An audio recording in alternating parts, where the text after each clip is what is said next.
ये तो सभी जानते हैं कि भगवान श्री कृष्ण ने 16,108 रानियों से विवाह किया था, परंतु ये नहीं जानते होंगे कि इस विवाह के पीछे क्या कारण था।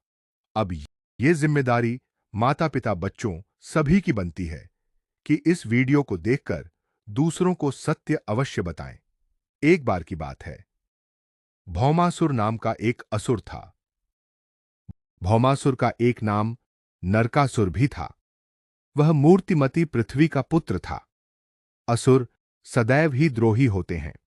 अत्यधिक शक्तिशाली हो जाने पर भौमासुर ने वरुण देव के सिंहासन का छत्र छीन लिया था। देवताओं की माता अदिति के कर्णफूल लेकर भौमासुर ने स्वर्गलोक पर विजय प्राप्त कर ली थी तथा देवताओं के यहां से 16,108 रानियों को बंदी बनाकर अपने महल में कैद कर दिया। उसके दिनों दिन बढ़ते उत्पातों के बारे में भगवान श्री कृष्ण को सूचित करने इंद्रदेव स्वर्गलोक से द्वारिका आए।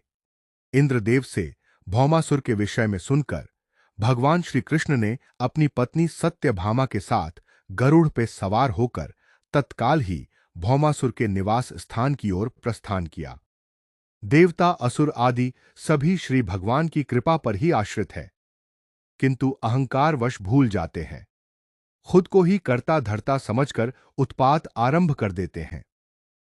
भगवान श्री कृष्ण जब असुर के समक्ष आए तो शक्तिशाली असुर तथा उसकी सेना भगवान पर खड्ग, गदा, भाला, बाण एवं त्रिशूल आदि अनेक शस्त्रों की वर्षा करने लगे।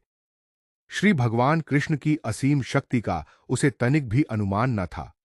तब भगवान श्री कृष्ण ने अपने सुदर्शन चक्र से उसकी समस्त सेना, सेनापति तथा शस्त्रों को नष्ट कर दिया।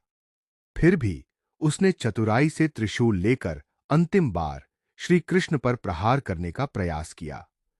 त्रिशूल उन तक आ पाता, इसके पूर्व ही श्री भगवान के सुदर्शन चक्र ने भौमासुर का सिर काट दिया। कर्णफूलों एवं मुकुट से सुशोभित उसका सिर भूमि पे गिर पड़ा। तत्पश्चात भगवान श्री कृष्ण ने भौमासुर के महल में प्रवेश किया। भौमासुर के महल में श्री भगवान ने 16,108 राजकुमारियों को देखा, जिनका हरण करके भौमासुर ने उन्हें बंदी बना रखा था। जब राजकुमारियों ने महल में प्रवेश करते हुए श्री भगवान को देखा तो तत्काल भगवान के सौंदर्य पर मुग्ध हो गई तथा उनसे अपने हित की दया की प्रार्थना करने लगीं। वे सब की सब विधाता से प्रार्थना करने लगीं कि श्री कृष्ण उनके पति हों। राजकुमारियां श्री भगवान से बोलीं, हे प्रभु, हम सब उस पापी भौमासुर के महल में वर्षों से बंदी हैं एवं दूषित भी। हम अब यहां से मुक्त होकर भी किस प्रकार जीवित रहेंगी? हमको प्रेम एवं सम्मान की दृष्टि से कौन देखेगा? हमारे लिए मृत्यु को पाना ही श्रेष्ठ है।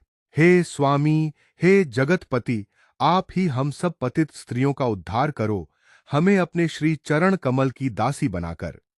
श्री कृष्ण उनकी निर्दोष इच्छा को समझ सकते थे तथा वे उन राजकुमारियों की इच्छा अनुसार सभी को पत्नी रूप में स्वीकार करने के लिए सहमत हो गए। इस प्रकार उन्होंने उन सबके लिए उपयुक्त वस्त्र आभूषणों का प्रबंध किया तथा उनसे विवाह कर अपने द्वारिका वापिस आ गए। इसी प्रकार की धार्मिक कहानियां सुनने हेतु हमारे YouTube चैनल संस्कार एक पहल को सब्सक्राइब करें, लाइक करें। हरे कृष्ण।